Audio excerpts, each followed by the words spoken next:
Welcome to Substandard Gaming. I almost died from COVID, William, and with me is The guest who is maybe not a pest, Tom. that's a good one. I need more people with intros. So Tom, just online moniker for me to put in the sidebar here. Oh yes, Tom plays. Tom plays. Links in description. Okay. That's good stuff. So, how I'm are honored you? that this might be your last conversation. It might be. I'm about to expire. So let's cut to the chase. With you are to be entombed with one RPG book, or the complete works of a game, to be rediscovered and enjoyed in the future. What would that be? The complete works of... Okay, so here is what is I'm going to consider probably the best trolling. Dungeons and Dragons, because I would say the complete works is from the You're very talking like first from edition, one. from one all the way through, and they'll be picking out this coffin. They'll be like, "Jeez, this is heavy. This is dude. His bones must be made of like titanium or something." And Pick there's me up. And oh, he was just a nerd. like 90 source books, all from Like 1 to 5. Oh, well, I mean, whenever this happens, like one D&D, D&D 7, whatever it is, all the stuff coming out, like every source book. So Like- shall it be. Like There'll be enough space for me in the coffin. It'll be like, yeah, they're actually just gonna have to cremate you. You'll be like in a Ziploc bag at the bottom. there'll be a little photo of me strapped onto Yeah. one of the book. Like, this is more just a time capsule than anything else. Like in all of the monster manuals, every beholder is just a picture of you. But So just glasses. WotC books or other people's books? Because we'll talk about those bloodsuckers in a second. I think all the D&D books, everything ever hardcover printed. So, because I'm a bit sadistic with this, I really want to troll people. That's who I am. We'll even do third party. Every Kickstarter to ever happen in the last 10 years, and however long it takes till you die. If there is a little sticker on a book that says 5e compatible, oh mate, that is like half of Drive-Thru RPG's catalog at the moment. If it says 5e compatible, it's in the coffin. I mean, it's coming down with me. I'm trying to visualize like DM's Guild in my brain. They'll need a crane to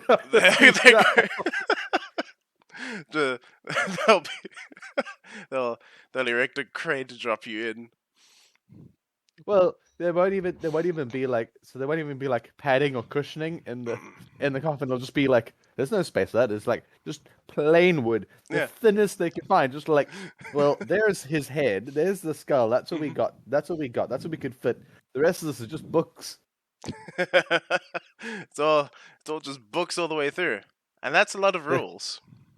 And on the front of the coffin, they can just engrave 3 failed death saves. 3 failed death saves. He used the naughty D20. Yes, the naughty D20, the one. And of course, because I was down, I couldn't put it in dice jail. That is, I love on Etsy the little dunce chair for dice. So, I was looking at a couple of those after you showed me. Some of those are really funny. Some of them are really creative. Yeah. But then there's a couple of them. There's a couple of things I've seen, like with woodworking things, where they've actually like built little prison towers for dice. It's like, okay, there's superstition and a joke, and then there is you might be taking this a little far. Yeah, you might be like a little invested in the hobby. I mean, who am I to judge what brings people joy? No, but it is like a whole thing for a dice jail. Just put it back in the bag or the box. Just don't look at it. That's the worst thing, is isolation. Excluded from its community. Well, excommunicated. I feel like something's on your mind here. Recently COVIDed William. Well, I feel excluded. Also, actually, because I'm like into fighting games, I've got one of those arcade sticks. Yeah. I've got two, and custom art for them is quite a big deal. And a lot of people are very proud of, for lack of a better term, the horny sticks they make. Yeah. And I think that's a bit Yeah. cringy. Anyway, back to role playing. You want a lot of books. Yes. They have a lot of rules. Here's point number 1. This is like the question. Mm-hmm. Rules versus rulings. Oh, I'm going to open up with my specific horror story example from D&D 5e. yes. Is I like this one as a talking point for what could go wrong. Is we're doing a one-shot evil campaign. Someone had great water, and he asked me, "Is the nose an open container?" And to which I said yes. To which someone very disagreed that that's not in the spirit of what it is, because a container is quite clearly a jar or a vessel for carrying. Noses aren't traditionally vessels. So how do you feel about following rules versus making cool rulings? So I watched your interview with Anthony, You so did. I You had did. You I are had preloaded. a slight suspicion that this would come up. I mean, this first round of interviews is going to be like much the same for everyone.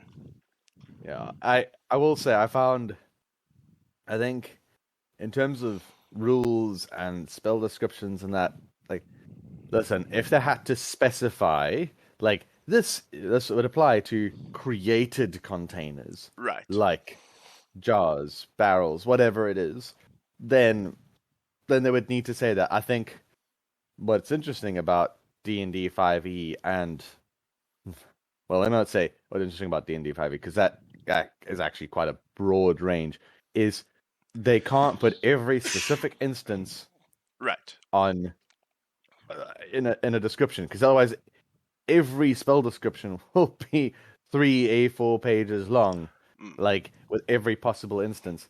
There's a reason why the game has someone called the Game Master or the Dungeon Master. Right. Because you're the master of this dungeon.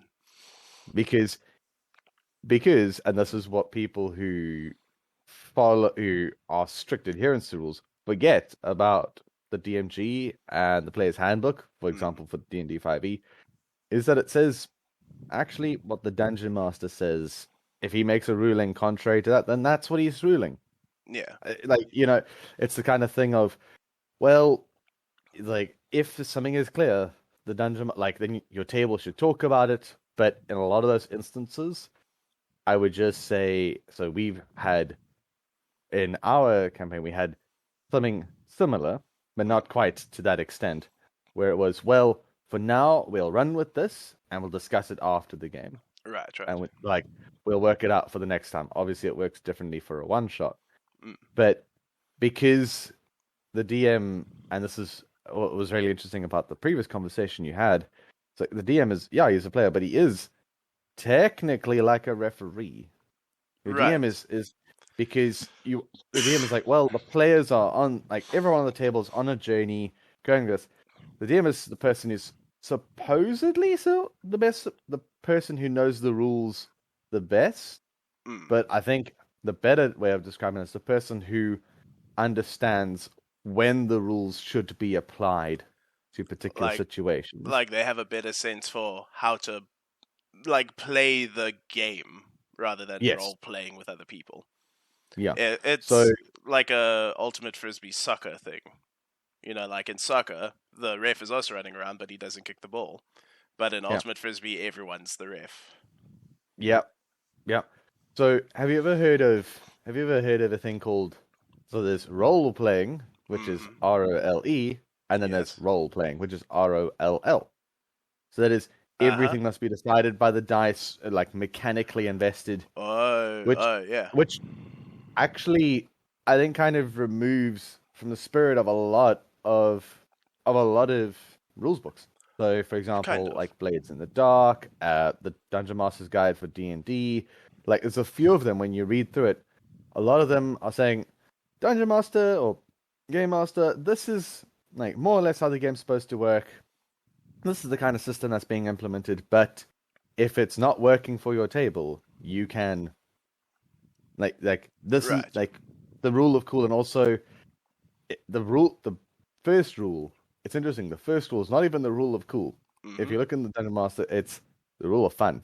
If it's fun for everyone at the table, it's like, listen, if I want to play a game where the rules cannot be changed by people at the table, I will play a pre-programmed video game. That's an interesting point. Yeah. Because in a video game, guess what? When you're playing Skyrim, you can't break the mechanical system of the universe. Yeah. It's like you can't. But so, to my players who are going to be watching this video, I apologize. You're not playing Dnd 5e, no matter how much lying I did to you. You're playing a facsimile of it, a farce, a sham. It is the closest thing to Dnd 5e about it is the dice. I don't even own a hard copy player's handbook. It's all like we're playing it, and like when certain. So, for example, first session in our recent campaign, someone like mounted combat became involved. I was like, I have not read the section on mounted combat. Who even knows if that is in the book in itself? So it's like, cool. Well, this is what we're gonna do, and we'll just. I'm gonna scale up the dice because these horses are going fast. You're gonna hit hard. Yeah, and the horses will die because time to be on foot. No, because isn't that isn't that what all the other books are for? They are options for rules. You only need the basic game system to start having fun.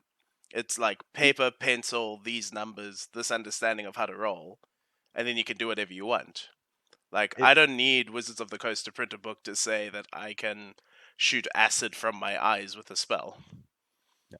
So, all you need is someone who is willing to. Technically, all you need is a dice. If you have an excellent memory, you don't even need a pen and paper. But it's like what you need at the table is really someone who's willing to negotiate running the table, making sure that the game just runs smoothly, that it's not bogged down every 5 seconds or every few minutes with some problem, but also someone who's willing to say, you know what, this is how this should work. So, I mean, obviously we're playing Dungeons and Dragons 5th edition, but it's very much like we're playing it, but we're also like, if there are things that I don't think work that well, then yeah. So like Dungeons and Dragons 5th edition, technically a natural 20 doesn't count for a skill check. Right. For the 1D, for the new system coming, it does. But natural 20 doesn't really mean anything. However, we've said house rule, let's make it happen. But inverse, natural ones also, like, it's like, if your modifiers won't matter for a natural 20, your modifiers won't matter for a natural 1.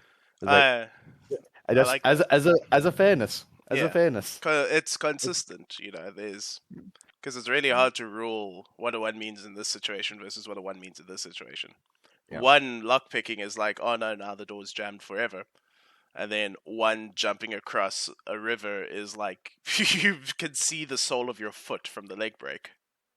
Yeah, but then there's also things where, so one of the key things I needed to learn as a DM was as a game master, and I think this is actually, I just want to sidebar quickly. How do you feel about titles? DM, GM, like Call of Cthulhu, you're the keeper. In another game, you're the administrator. I forget what it is. I think as long as everyone is understanding of what that means at your table, it's like you're at your table, you can call yourself the High Priest of Makrakrak. And like, as long as everyone understands what your role is, then that's all good. Or you could say, like, there aren't any titles. This person is just the guy who's decided he's not going to make a character because he's going to play everyone else in the world. Right. So back to the point. Yeah. So this is where DMs, GMs, High Priests of Makraglaga Uh-huh. should learn when not to ask players to roll their dice. Because a dice roll is meant when something has a chance of success or a chance of failure. So, for example, so someone was pointing out, oh, a natural 20 means you can jump over this massive chasm. It's like, no, there is a fixed distance you can jump. Right. And so then it's like, it's like, there is no chance of success or failure. There can only be failure unless your character has wings or something. And it can be kind of tricky when you're trying to like bring mechanics into role playing. Like if you're trying to deceive people, it's like if this NPC has no reason to disbelieve you, do you have to try to roll and deceive them? Yeah, exactly. Unless there would be a lot. So that's why there's what difficulty checks are one of the weird things, because the game often uses them as a tiered system, right? Whereas I prefer gradient rather. Mm. So, like for example, in that case, if there's an NPC who has no reason to disbelieve you, and like say roll deception, it's often just like just don't roll a natural one, right? Because then it's like then you're making it really obvious that you're lying. Yeah, like Otherwise, you're doing something like, really shifty. Yeah. So then it's like, well, there we go. It also depends on, like, if I need it for the story or not. If the story needs to move, do not ask them for a roll. Because if they fail, then the story doesn't move. And then your whole plan's on ice. Then it's like, cool. Let's, goblins attack. Let me just work this out while you guys roll initiative. That's where the sexy goblin note behind on your sticky note comes in handy. Oh yeah. The goblins attack, man, they are jacked. They're oiled and ready to fight. It's distracting enough. Why they aren't wearing? Yeah, why aren't they wearing any clothes? Is the real question. And this whole situation is distracting enough for you to figure out what you're doing. This leads actually quite cool into the next point that I want: player skill versus player ability. So, like, say, I like talking about 5e specifically for this, because this is like, I roll perception, are there traps in the room? And for some tables, and a lot of what you see online, that's generally good enough. It's, you know where the traps are and what the traps are. Or you know where the traps are. And then I roll to disarm trap using my tools or whatever. And it's like, okay, the pitfall trap is now disarmed. Versus, you know, I have a 10-foot pole and I'm poking the floor.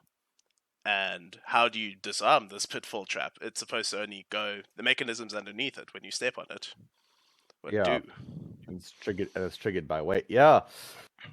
So, in this case, what I've found helpful, and I'm not the best at implementing it, my players will know this, sorry, is to say, like, so this is also what it's like, well, you know what? This person has a background of being a thief. They know what traps are. It's like, so when you say, okay, well, let's look for, like, oh, you're looking for traps. It's like, okay, yeah, you would know how to look for traps. I'm actually not going to make you roll. Right, you'd know what the story is. But it also depends on who's setting the trap. Is it someone who's like, listen, I'm digging a hole in the ground and putting some leaves and branches over it?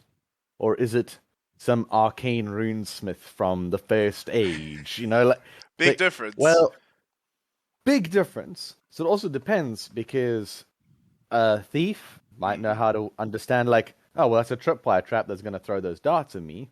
But he might not understand, oh, that's a rune tile that when I step in it is going to send me to the plane of the 9 hells. Like, you know, like the difference between arcane, but also, as is the name of the podcast, it depends. It depends. So some tables, you're going to want to do your old school. You're going to want to say, listen, if you have a 10-foot pole and you're poking in front of you, that'll do. Cool. Yeah. Like, and then we'll just describe that. Some tables will say, well, we want to do a lot of rolling. We want to be involved. So it's like, okay, well then let's roll. And if you roll junk, then carry on. There's nothing there. It's like, are there any Yeah. traps? 7, no traps. And like, Step on a yeah. trap? So, I thought you said there were none, as far as your character was concerned. yeah.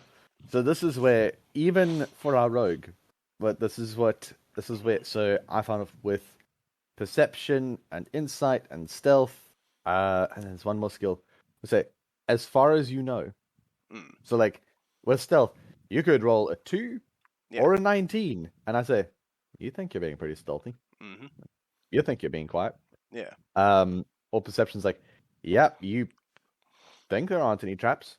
It's like, in a way that like there's, because there might be.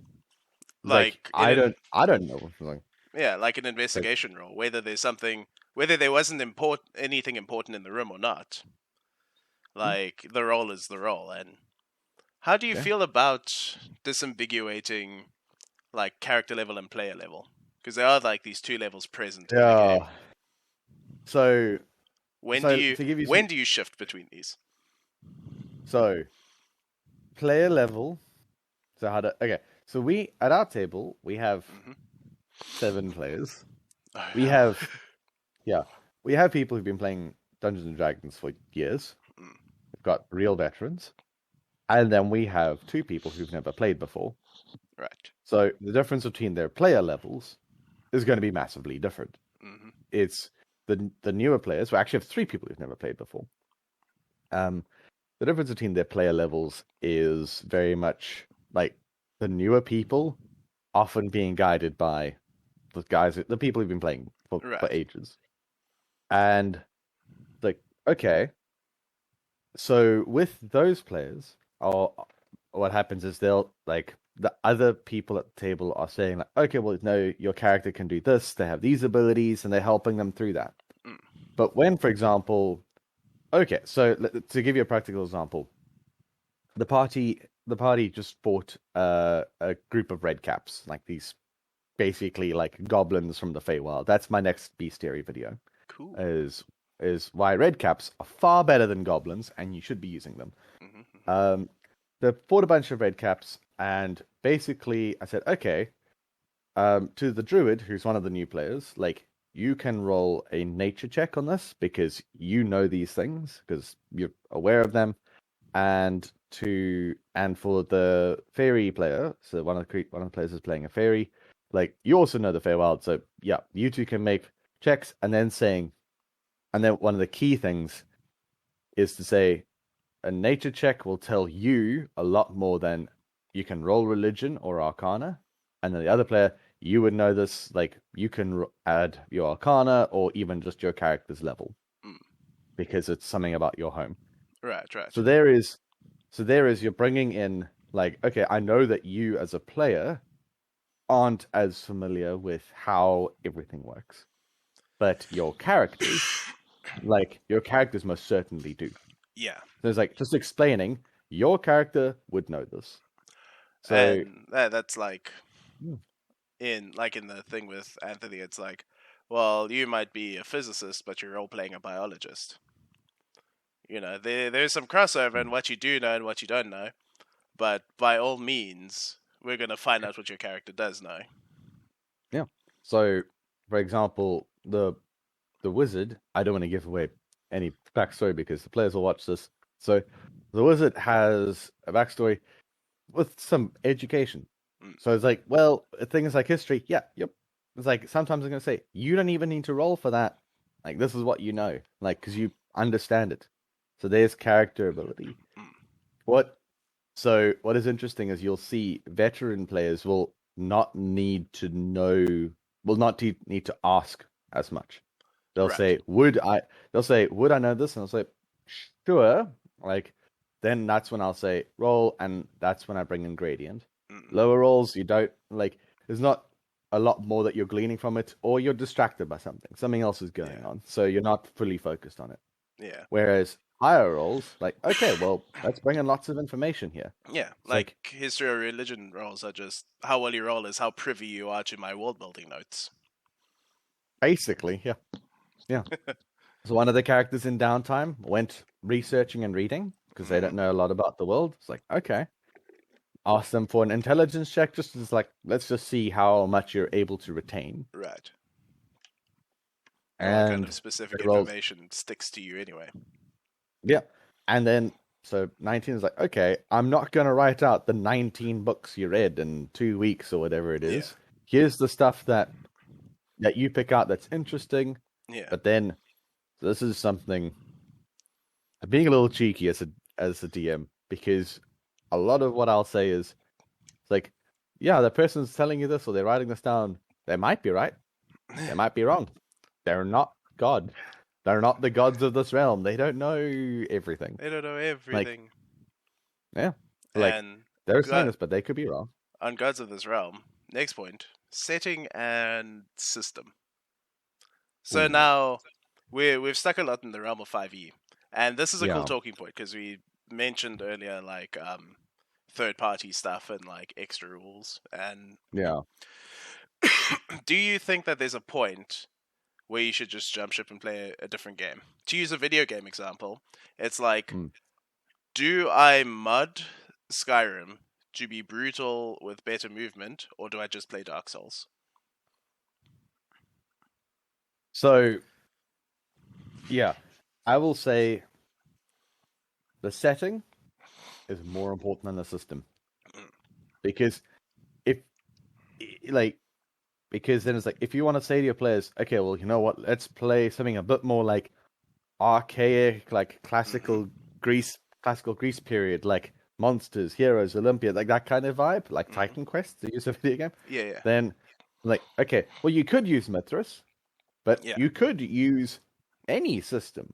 You could use anything, and then it just requires you as a DM to maybe do a little more work to convert some things, or say like, okay, well, that won't really fit here, so we'll just ignore that, or add some things. Fair point.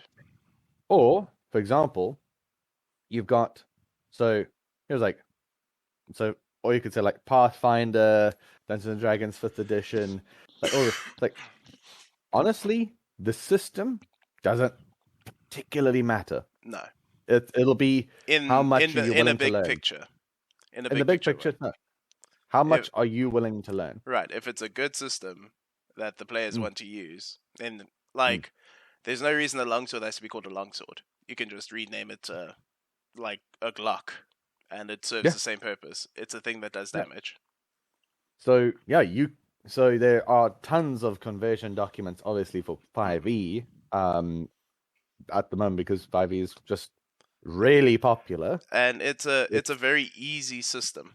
Even if like the character creation in game itself can be technical, like it's very clear what everything does, and the checks are quite easy to remember and deal with. So just sticking with 5e, like if your players knows like it's more about the setting, then it's like the rules. Yeah. So for example, one of the new players playing a paladin did an incredible example of role playing with like his first session of Dungeons and Dragons. Like incredible example of role playing where one of the players gets beaten down by a flail snail, and he's playing a paladin. He's got this other character that he is in law protecting. It's like, but he sees this person go down, and he's like, well, I need to go stand between them and imminent death. And that's what he does. He's like, there is monsters he's fighting. He's like, other people can handle this. And he goes, and he brings the person back up, and he stands between them and the danger. That is cool. It was like, there was one role for him to climb up a little bit to get to between them, because obviously he's wearing heavy armor. But other than that, he's like, you know what? That could work in any system. Absolutely. Like, it doesn't have to be Dungeons and Dragons 5th edition. That could have been done in Mithras, could have been done in Pathfinder, like any, like in Blades in the Dark. Yeah. So if you look at, so for example, like Starfinder or M Space, so Mithras Space, like it's like well, the rules are slightly different. It's like what? Like okay, well if your table, well we know Mithras. And like okay, well Mithras spaces M space is going to be a lot spaces. easier to understand. Yeah, it's the design mechanisms. It's essentially Yeah. just RuneQuest in space. Yes. Yes, it is. Because Mithras came out of the old RuneQuest rules, and then Yeah. Nick Frost was just like, "Hey, guess what? We're going to space." So, yeah, I mean, it's like how much like whereas if you've got a table that's if you've got a table that's been playing Pathfinder, like okay, well, why don't we do something a little more sci-fi? Yeah, you're gonna choose and you just use Starfinder. Starfinder. Like, Yeah. well, you're not gonna say okay, well, let's learn a whole different rule set. Obviously, so for example, if you wanted to play, like, okay, well, let's pick some popular like Game of Thrones. If you want to pick Game of Thrones as a setting. You can still use the Dungeons and Dragons 5th edition rule set. You absolutely or Lord can. of the Rings. You can still use, even if they have their own RPG system, you can still use the rule set. Yeah. It's, again, how much work as a DM are you willing to put in to make sure that things kind of still match? Like, so for example, you could play a Skyrim-based game with 5e. And I have. Absolutely could. I have done a Skyrim 5e, as I'm sure many people have before. Yeah, you could. It's like, I don't know how well that works, but it's awful. It's not fun. It's like, yeah, but then you see, it's like, well, there's a DM because, and there's a core thing that magic is one of the trickiest systems to convert because everyone understands how magic should work differently. So it's like, whereas 5e is more got like a spell slots, like you have reserves of power, and then when they're done, like you need a rest because you're sweating and you've got a headache.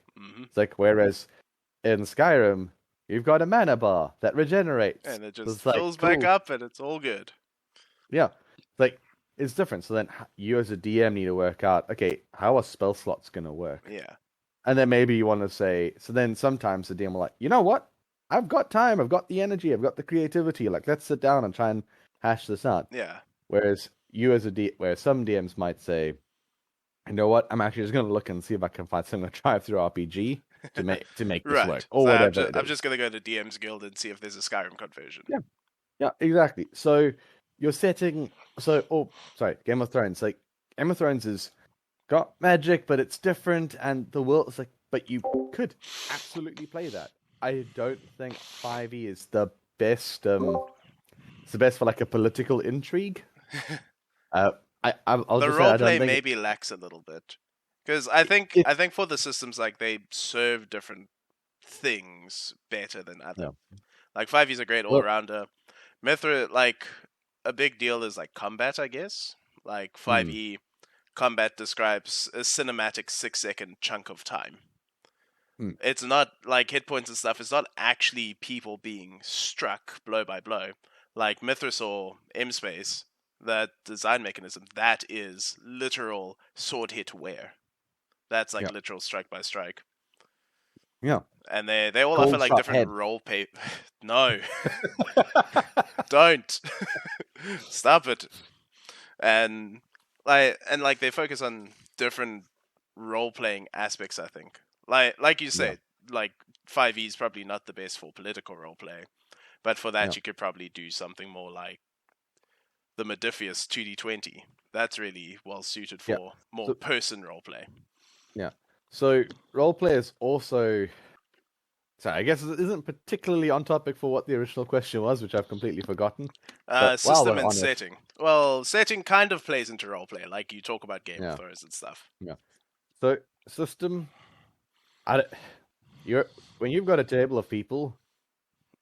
Like whatever system you're playing is not gonna make those people roleplay. Roleplay comes from the people at the table, and whether you as a DM are willing to roleplay. Roleplay here doesn't necessarily mean you have to put on voices and all of the stuff. It just means am I willing to play? You don't need to be a professional voice actor to do. So make funny voices, make a bit of a fool of yourself. An important reason to play with friends. Yeah, it takes some vulnerability. Yeah, but you don't need to be a voice actor. You don't need to do funny voices. It's more about, am I willing to play this thing in character? Yeah. It's like the moment the moment you say, okay, well, these red caps can see that you've gone down, they're not gonna take the coup de grace on you because they don't want to kill you. It's like red caps need to kill to survive. Like Yeah. that's what they're gonna do. Like, they're If you gonna go murder down, you. they're coming. Yeah, they're coming for you. No death save's gonna it's help gonna. you here. It's like sorry, like, and you say it's like it sucks, but it is in character. Yeah. And the players is like, and also, so this is what's great about having such a mixed table, and like because you've got people that have played for ages. Yeah. And someone understand, like, you know what? This is what my character would do in a good way. Not in a murder hobo way. Not in a murder hobo way, not in the I'm gonna screw over the rest of my party way. It's like often when I see someone saying, "Oh, I want to like I'm gonna do this because it's what my character would do," say, would you do the same thing for your character being a coward? Right. Like, would you also be it's what my character would do in that moment? No, because your character's a hero. Yeah. So roleplay. Yeah. But I thought about what you were saying in that previous talk you did with Anthony about there's a lot of books that just they have kind of ways to encourage roleplay, but like some tables, some tables you like, oh, okay, well, I want to like, can I try and seduce or charm this person? It's like, well, what do you say? Like, no, I just want to roll for it. Like, nah. Seduce me, flirt with me, big boy. Yeah, and some tables, yeah, exactly. And some tables are gonna say, "I don't want that. Yeah, just roll for it." Like I've absolutely had a room of people. I've had a table of people whisper in my ear what they're gonna do to me tonight, and I have other people that just say, "I chatter up," and both options are valid. Yeah, like on the substandard channel, I have 40 hours of running a game. That's a mix of me saying, "Oh, well, he just tells you this," or me actually being the person saying that. Yeah. So, and also, so this is where the high priest of role comes in, like, because you need to be aware of like where some players are not comfortable putting certain things. So it's like they maybe don't want to say like, I want to go and take that I want to seduce that barmaid and go off. Like they might just say, I want to do that, and then just leave it there and expect you to cut to black. Whereas some players want to get real James Bond with it, and which my normal ruling is no, we cut to black. Yeah. But some players also don't want to talk about like how their character eviscerates that goblin or beheads that troll. Or some people don't have the stomach to talk about the brain splat from the back of the skull. Yeah, it's like, where's it like? I would rather like I just want to kill them and move on. Right, it's like I just need to know that the goblin died. Yeah, so, and then that's where you as a DM need to kind of navigate that and work that out. Like, okay, like some people at this table are completely fine with it, and they want to describe like, well, I use scorching rays, so I feel like it would incinerate him from the inside out, or whatever it is. So you're telling me it depends how much of a socialized and well-adjusted adult you are with your communication skills. Well, it depends. Yeah. So, he says, looking into the camera. Yeah. I mean, it definitely depends. If you've got a table if you're like, we're doing a one-shot because we just want to go out for we just want to have a few beers and a pizza, play a game, maybe like, cool, we're not really going to do role-playing because we're just here for an absolutely good time. We're not being super serious about it. Like, we just want to, we're more here for the chilled environment. Like, I want to play a game more than I want to role-play a character. Which is something 5e is good for, actually. Yes. It's something I bemoan in the 5e system, is like, all the role-playing stuff is very secondary to mechanics. Like, it's not like upfront, what's the shape of your character, your background, your ideals. First is, here's how much you hurt. Yeah. And then it's, oh, well, now you can hurt more because you took this background. Yeah. So, yeah, it's... Man, but it is always going to depend on your table, because some people are going to want to really get invested into it, and kudos to them. But so Yeah. I will say, I think if you're looking at like more short form games, like we're playing for one afternoon, like that's it, or Yeah. whatever it is, we're playing like 1 4 hour, 2 hour, 6 hour, whatever your game is. It's like one shot or even like 2 or 3. Role play is not going to matter that as much. Whereas if you're playing a campaign where you're telling stories of characters who are growing and developing, hopefully, you know, your role play is going to matter a lot more. And this leads So actually quite cool into the next point I wanted. yes, Sandbox. This is where it diverts a bit from the last interview. Sandboxes or canned adventures. Like, do you take them through the plot line of the novel you secretly want to write? Or do you create a world for them to make decisions and you see what happens? Emergent gameplay. So the question here is, how, if I just hear this right, how do you as DM, GM, High Priest, and Mogulflak take your players along a story, along a narrative, without railroading them?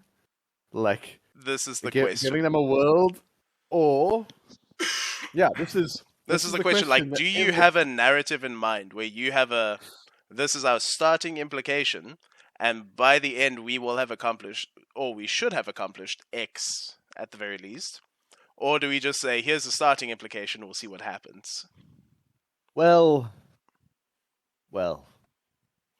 yes. The answer to your question is yes. The answer is yes.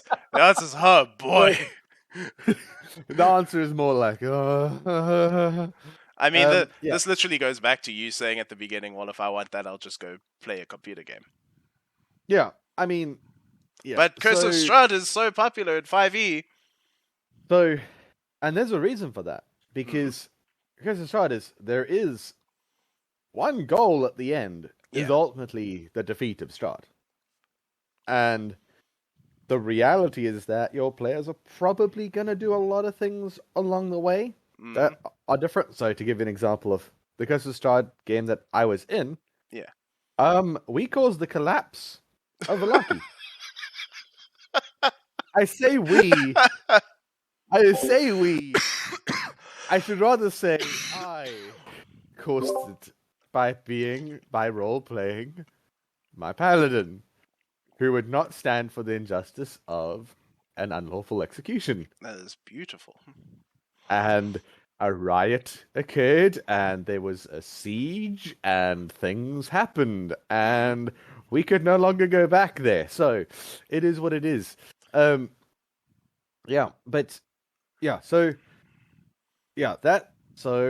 I know for some DMs, they would prefer to use something like, especially if you're new, starting out with something like fairly pre-written is not a bad idea. Yeah, absolutely not. It's not a bad idea if you say, okay, well, you know what, let's start this adventure and just. But then what you can do is, once you get a little more comfortable, it's like, so for example, Lost Mine of Phandelver. The One Mind. That's a great story. That's a great module. Yeah. So you start it, run the first couple sessions, but then there are definitely points where you can break away from the story. Yeah. Go do what you like. The Sword Coast is yours to explore. So the campaign that we're currently doing is open world. Is an open world sandbox. There is. Just trying to work out how much to say to my players who are going to be watching. There is definitely a narrative that I want to bring in. But here's where I think it can be hard for GMs. It's like, oh, there's a story I want to tell with characters and that, but also like take that back, like backstep a little bit. What you need to do is actually like, okay, here are certain major characters in the world, the people that players like to meet, things like that. Here are various plot devices. And I guess the final goal would be slaying Vecna or the dragon or whoever your big bad is. You can say that is ultimately the end goal, but the players might decide that's not what we want. We actually want to go. It's been a long time since I did Big Bad Evil Guy. Just as a side note. Yeah, I mean, so yeah, I mean, it's you can do that. You can say like, okay, well, you know what? It also depends on how you started out. If you start out with the world is being attacked by the Arch Necromancer, like, well, then guess what? The players know like the Arch Necromancer is probably the big bad, and they're probably gonna move towards slaying him in some way. So, how do you feel about scale then, in like big bad or goal? You know, does it necessarily have to be cataclysmic? So, because like, if the world's not going to end, what's really at stake for our characters? You know? No, I mean it depends on how you. Sorry, just hold on. I just need to shout at my cat. Okay. Alphonse, hey. I shouldn't do that. There's people watching. But yeah, so it depends on your group, because you might say like, actually, well, you know what, just bringing peace to this region. So my group currently, the only bad guys that there's no big bad that they've encountered. Their only real threat to them is a rival mercenary group called the Obsidian Blade, and I guess someone inside the Adventurers Guild who's feeding information to their enemies. Like that's it. They don't know if there is like someone pulling all the strings, or if it's all just like, man, the world's a tough place and things are not working out. Like, you know, it's just that kind of thing. And you know, your players. So I was thinking like how. So I was actually telling you, my wife said the other day the question like, how do you as a DM, like, how do you take us along the story? It's like a lot of it is guessing what your characters are likely to do. Guesswork that ultimately means nothing when you come to the session. I think also like a lot of the story in that kind of, you know, loose kind of sandboxes, it happened in hindsight. With hindsight, it looks like a well-woven narrative. When in the moment, it's literally you just going, oh, you know, they bring up a good point. Maybe we should do that. It happens more often than anyone would like to admit, I think. Yeah, I think so. Especially like, also depends on how often your group plays. So, for example, our group only plays once a month.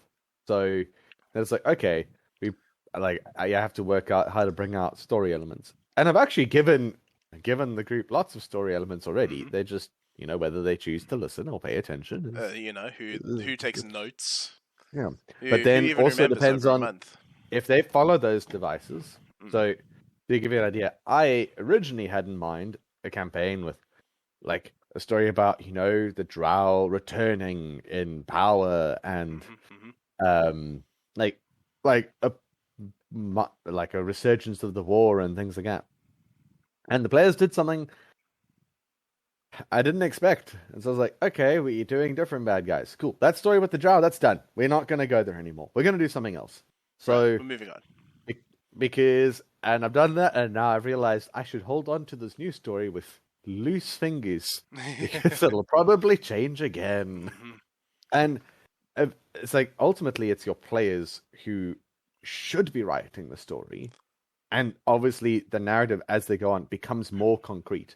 Right. So, like, as they get closer to, say, like, okay, well, there hasn't really been a lot. Like, you've thrown out rumors that you thought would be cool, like some minor things, like, oh, okay, well, some graveyards are starting to get upended. Like, okay, well, maybe there's a necromancer involved. Maybe, and then they go find a necromancer and kill him, and they're like, everyone wants to keep playing. It's like, cool, well, he wasn't the big bad. Yeah.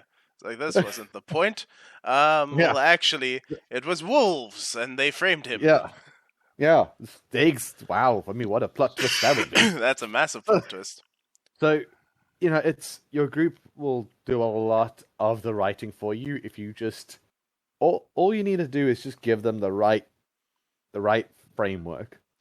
and they will write a lot of the campaign for you. They can. Mm. So I want Like, a this, definitive answer here to this question. you dear. Rule 0 question mark.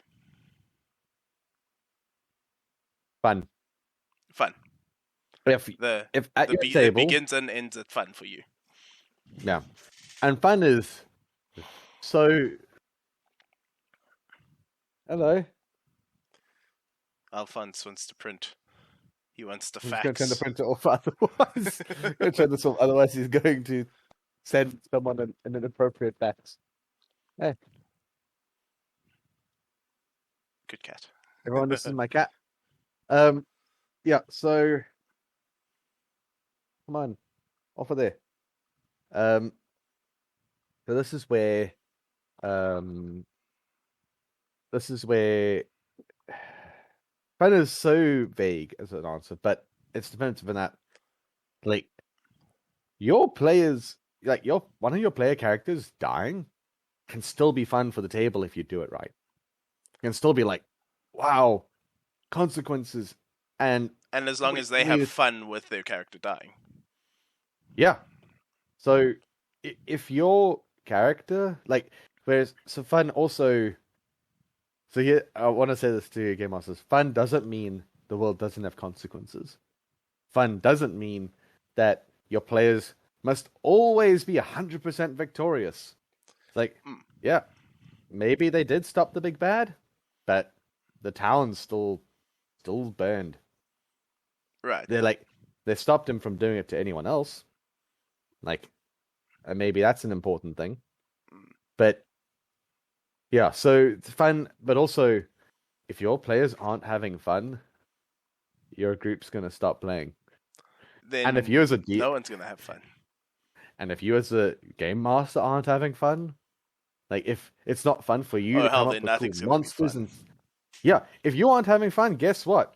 It's like the world just suddenly starts taking on a more gritty turn. Like, you just start seeing more orphans on the side of the street starving. Like, it's like, I'm just not having a good time. More people just like kicking puppies. Yeah, it's just so it's like at the table, everyone needs to have fun. It's like, but that also can be like, what is the prep work the DM's having to put in? If he's having to put in lots of prep work, because he's like, but like, okay, he might say that it's about the amount of prep. It's more about if the prep work is actually fun. Like, well, you know what? They're in a really interesting area. What, like, an arcane desert? What would that look like? What are the types of monsters are there? And then you actually have fun going through the different monster types that could be existing there, or tweaking some monster stat blocks, which I do, so none of my players can ever know the true stats. Oh, I completely, that metagaming never happens. Once at the table, they're like, a water elemental only has 76 hit points. Well, guess you just put a 1 in front of that now. This is a big boy. Man, that was fun.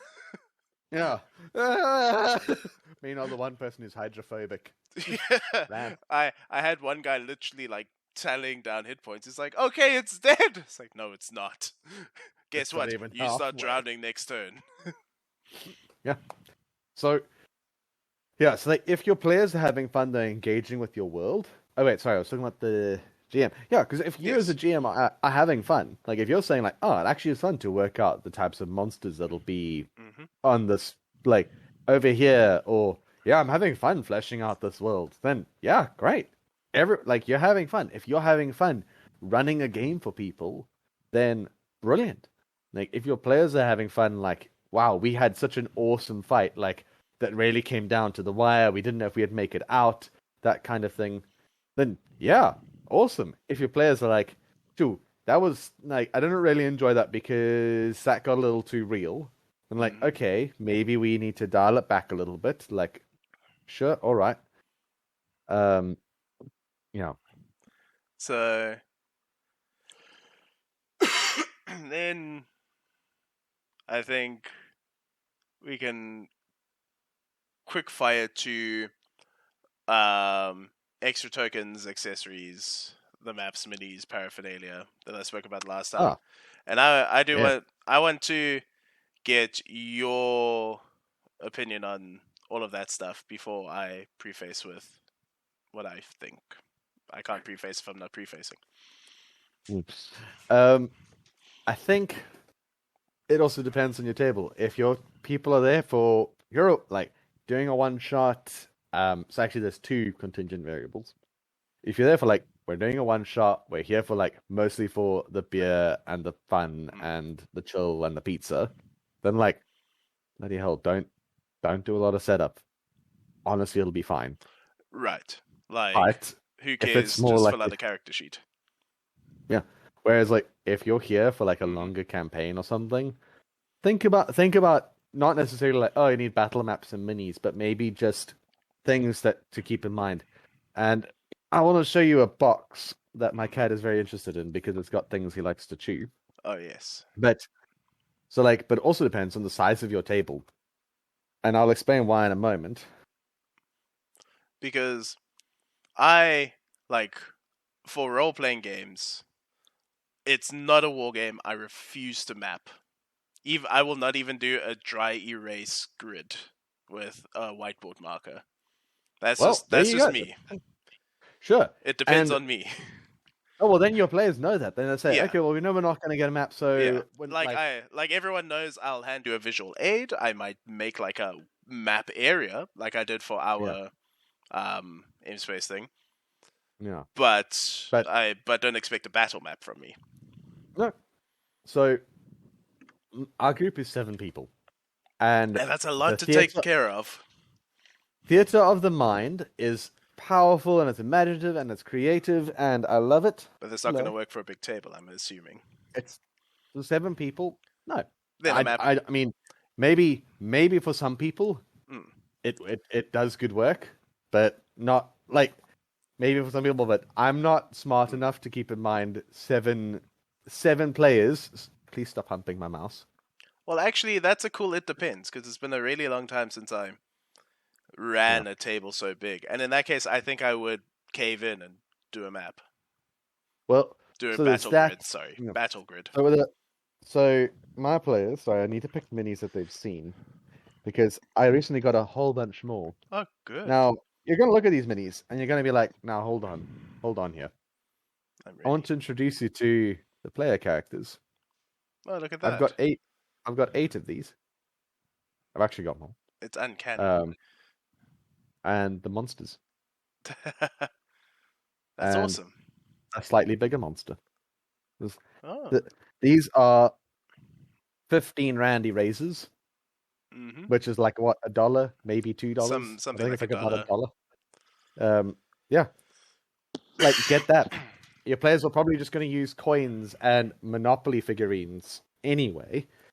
So, how many times have you used a corner of paper as a token in Magic? So, honestly, so minis and that you don't need. But so one thing I will say, I think most DMs should use, especially if you're running a large group, is some form of initiative tracker, and I expect especially for a big group. So this cat is going mental. Hello, what's this? A screwdriver. That's safe. Please go do something else. He's going to take that screwdriver to the printer back there. Yeah, so it was a whiteboard. So I use a whiteboard for initiative tracking, especially because it's 7 and I've got a big whiteboard that I stand behind the table and write on it.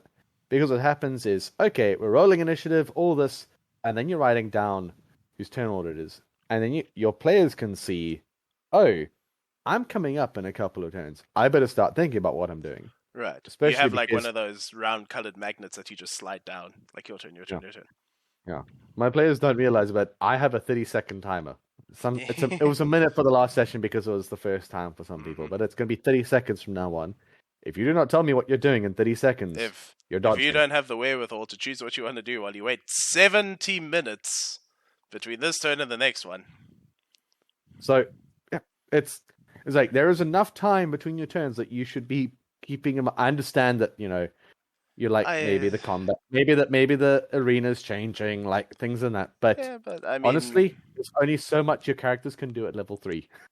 There's only so many. You don't have many options. But let's talk about dice rolling. and the options we do have to roll dice. Ooh. So, having, been through a gamut of systems, is the D20 your favorite check? If so, why? If not, why not? You can do a D20 check with any dice you like. I know that's not the point of the question. I'm just talking No. like this is more basic. Like, what's your No, favorite that's a good... physical die to roll? That's the question. Like, do you enjoy rolling a D20? Do you like rolling 2D10s? Would you rather roll 3D6? I would honestly, I actually prefer. So let me just show you. Like, Yeah, I mean, like, yeah. I don't like the D12. Anything can be a 20. When do you use a D12? No Hardly one uses ever. a D12. I don't even know what a D12 is. The D8 looks like a cool pyramid thing. The D8 is technically my favorite because it's quite simple to see Yeah. and understand. But so is a D6. So D6 and a D8. D4, and I think, top read, bottom read. Well, let me show you. Or maybe the rounded D4, that new thing that I've seen on the dice shop. So can I don't know if the camera's going to You pick have it up, both! Look at that. I have both. Because honestly, that sort of stuff is not worth getting worked up over. Not worth getting picky about. I have seen people online that like, no, it has to be this. It was like, my dude, you're playing a game about dragons and magic. It doesn't have to be anything. Actually, that's quite a cool reduction of this thing we can do really quickly. Is we're playing a game. We are adults sitting around a table, or teenagers playing whatever, whoever, doesn't matter. But we're sitting around a table pretending to be shooting lasers or swinging swords at dragons. Yeah. And we're rolling dice. And we are playing make-believe. We are literally children in a park, before cell phones and the internet, running around with sticks. Yeah. We're literally back in primary school, playing on the field. Exactly. And so this is something I would say to all D&D tables. Like, why I said the rule of fun is the most important. It's like, have fun. It's like, when that rule is... And often what's happening, if that rule's not being implemented, if that rule is being broken, it's normally because someone is playing their character like they're real. They're taking it too seriously. They're taking it too seriously, to which they like need to step back. Like, it is a game. It's not real life. We play games to have fun. You are having fun, right? Yeah. So we like, our group is like, if there's real life things to attend to the real life things, because all that other stuff, the stuff's like, guess what? It's just a game. Your character will be fine. It can wait. We can wait. Like, you can always, it's like, if something happens to your character, like, it'll be okay.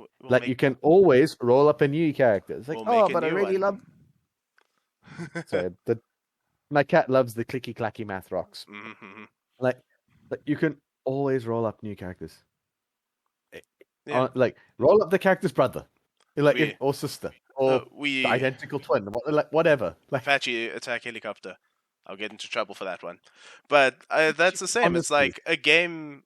A game has to end sometime. We can't keep playing this world and this story. Like, I know it's cool and it's fun, and I'm flattered that you think it's interesting enough what I've made to keep going. Yeah. But everything has a lifespan. Yeah. Like this episode of the podcast. Thank you. Oh no.